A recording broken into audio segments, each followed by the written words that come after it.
Donc ici, c'est pour revenir sur certains éléments de syntaxe de base de Java versus Python. Donc la première chose, c'est qu'en Java, le code, c'est toujours dans une classe. Ça, vous avez vu en Greenfoot, et vous allez voir, à chaque fois, on doit mettre une classe. Comme c'est un langage orienté objet, on met toujours une classe. En Python, on peut juste écrire du code comme ça direct. On peut aussi faire des classes et des objets en Python. On n'a pas vu comment, mais c'est possible aussi. Ensuite, le point principal, le point de lancement de Java, c'est cette méthode un peu mystérieuse qui s'appelle main et qui a des modificateurs public static void. On va pas trop rentrer dans le détail de tout ce que ça veut dire, mais si vous faites du code Java en dehors de Greenfoot, vous allez devoir coller ça dans votre programme. En Greenfoot, c'est géré pour vous, c'est via la méthode act et tout ça quand le programme se lance, mais tout programme Java a cette méthode-là, c'est le point d'entrée du programme. Ensuite, on a vu des prints, voilà, il y a high, et puis si on met des guillemets simples, ça marche pas si on met plusieurs caractères. Pourquoi? Parce qu'il pense que, en fait, une chaîne de caractères en Java doit avoir un double guillemet. Si c'est un guillemet simple, il pense que c'est un caractère unique. Donc, il fait cette distinction entre chaîne de caractères et caractère unique. En Python, il n'y a pas vraiment. On parle juste de chaîne de caractères. Et si on veut avoir un seul caractère, on fait une chaîne où on met un seul. En Java, par exemple, si je mets un seul, là, ça va marcher. Si je mets juste le H, ça marche. Donc, ça, c'est un seul caractère et ça, c'est une chaîne de caractères. On peut aussi, en Java, ce qui peut être intéressant, on peut faire un print sans println. Ça veut dire que ça reste sur la même ligne. Donc, je peux recomposer mon high avec ça. Donc, il va faire un premier print de h et puis rajouter le i et le retour à la ligne après.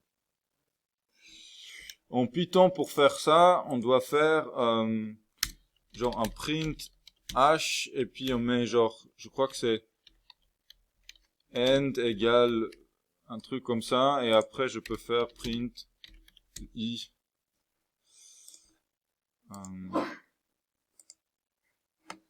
Donc là ça marche aussi. Ça c'est en Python. Là c'est un des trucs qui est plus compliqué en Python parce qu'il faut faire ce end égale alors qu'en Java juste on ne met pas le ln. Ensuite, déclaration de variable. En Python, vous mettez a égale 3, b égale 3,5, non égale John Arya Sansa. C'est direct. En Java, déjà, vous devez dire de quel type il s'agit. Donc, a, c'est un entier. B, c'est un double. Double, ça veut dire un nombre à virgule. Et puis, vous pouvez le faire sur deux lignes ou sur la même ligne. Donc, les deux sont possibles. Si vous voulez initialiser un tableau, donc on ne parle pas de liste ici, on parle de tableau. Vous devez dire que c'est un tableau de quoi? Ça veut dire que c'est un tableau et ça veut dire de quoi? Donc c'est un tableau de string. Donc je mets string, crochet pour dire que c'est un tableau. Après je mets le nom du tableau et puis je peux mettre directement les valeurs si je veux. Après on peut modifier. On peut par exemple dire non ici, on peut dire non. Ouais, on va peut-être rester plus simple parce qu'il me reste juste 2-3 minutes, donc on va pas rentrer dans la modification des listes, on revient là-dessus, les tableaux versus les listes. Après, je voulais vous montrer les if. Donc en Java, je peux dire par exemple if a est plus grand que 2. Je peux le faire sans les accolades justement. Je peux écrire grand A par exemple. Et puis ici, en Python, on fait if a plus grand que 2, print grand A. Voilà. Ça devrait nous marcher A, nous afficher A. Voilà, grand A. Après, si je veux faire un autre truc, je peux dire, je sais pas, un truc, par exemple, je peux faire ça, et oui. Grand A sur une deuxième ligne. Je veux dire quelque chose de pertinent, donc je dis et oui. Et puis là où on va avoir une surprise, c'est maintenant si je mets, pour l'instant on lance, c'est bon, grand A et oui. On teste là aussi, grand A et oui, c'est bon. Maintenant si je mets A égale 1, A égale 1. En Python, bah, il affiche plus rien. En Java, il affiche que EUI. Le EUI, il l'affiche. Pourquoi il affiche le EUI? C'est un petit peu un piège de la syntaxe Java. Déjà, en Java, l'indentation, on s'en fout. Dans le sens, le compilateur, il s'en fout. La machine qui exécute le Java, elle s'en fout. C'est juste pour la lecture. Mais ça veut dire que, en fait, ici, que j'écris là ou là, sur le même, bon, là, je suis dans un logiciel qui le fait pour moi, qui me force à être discipliné avec ça, mais peut-être que j'arrive à enlever ça. Je pourrais l'écrire comme ça, c'est le même fonctionnement qu'ici. Simplement, la règle, c'est que si vous faites un if et vous faites pas d'accolade après, c'est juste la première instruction qui fait partie du if. Donc, si je veux avoir une indentation correcte, c'est comme ça que je devrais l'écrire. Donc, la deuxième ligne ici, elle est en dehors du if. Comme il y a ce piège-là, moi, je vous recommande de toujours mettre les accolades, même si c'est que pour une seule instruction. Parce que si vous mettez les accolades, là, vous n'allez pas avoir le problème.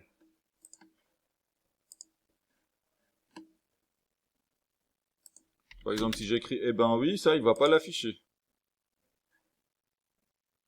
Voyez. Là, ça marche comme prévu.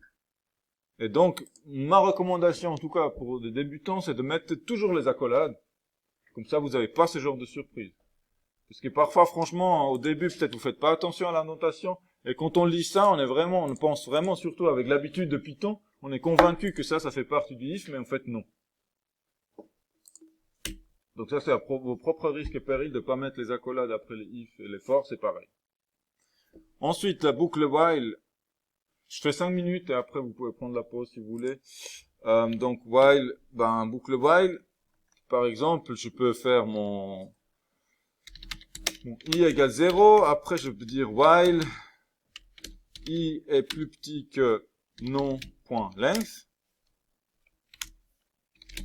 J'affiche nom de i.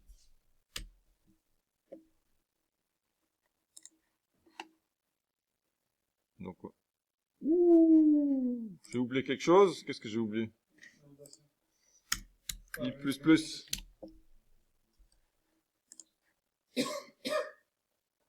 Si je veux afficher un nom sur 2, je peux faire i plus égale 2.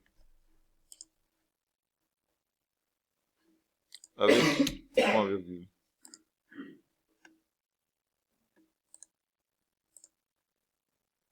Voilà, là il affiche John, sans ça il saute à rien. Donc on va mettre i++, c'est le plus court. En Python, la boucle while, on fait aussi de façon similaire, i égale 0, while i plus petit que, là c'est len de nom. Ah non. On met 2 points, n'est-ce pas? Et puis après on fait print nom de i. Ça c'est pareil. Et puis on fait i plus égale 1.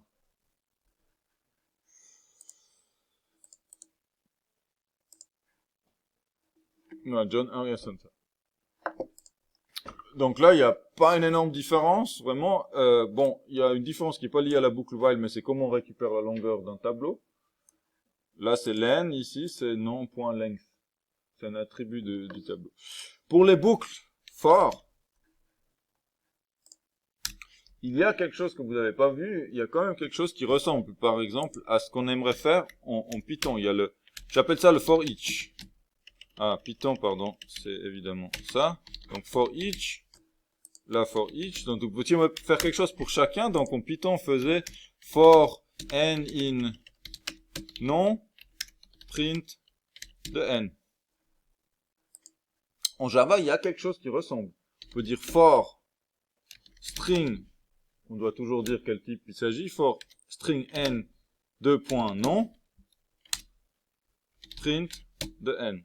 Non, pas print, system out println de n. Donc on n'est pas obligé de faire toujours les trucs avec les i. Si je lance ça, il m'affiche une deuxième fois John Harrison. Ça c'est intéressant de connaître. Si on a une liste, ça marche. L'équivalent de ici on a for in range, donc on fait for i in range de len de nom par exemple. On va faire print de nom de i. Je lance pour être sûr que je me suis pas trompé et ça a l'air de jouer. On affiche 3 fois le truc. Je vais peut-être juste dire print for in range. Et puis là, for i, print for i. Et puis là, ben, c'est un peu plus compliqué la syntaxe. On doit écrire for, par exemple, changeons, prenons juste, je vais prendre j à la place de i. Vous allez voir pourquoi après. For j égale 0, j plus petit que nom.length, j++. Et puis j'affiche nom de j. Donc for i in range, John Arias Sunset. Donc là, on a beaucoup plus de travail qu'en Python.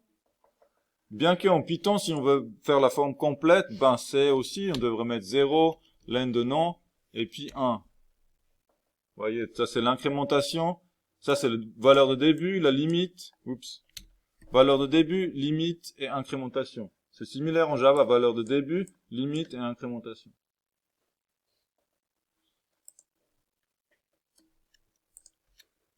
Voilà.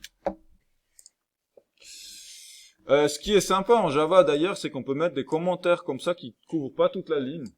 Avec le slash étoile, par exemple la robe, comme ça s'est mal passé son mariage, on a mis en commentaire. Donc je mets slash étoile et puis étoile slash pour terminer le commentaire. Voilà, ça c'était syntaxe de base. Est-ce que vous avez des questions? Non? Ok. Donc on va continuer les sprints. Je vous rappelle qu'un des critères de célébration pour ce sprint, c'est d'avoir un fichier qui compare la syntaxe, fichier personnel. Et je vous ai déjà dit, et je le ferai, c'est si vous n'avez pas à la fin du sprint un fichier par équipe, je crois que j'ai dit. Si vous l'avez pas, bah moi j'arrête le cours. C'est-à-dire je viens ici avec une tasse de café, je joue aux échecs avec Ryan s'il veut, ou alors en ligne, et puis vous vous débrouillez pour apprendre Java jusqu'à ce que vous ayez fait le fichier. Bon. Si vous voulez pas perdre du temps, bah faites-le. Merci.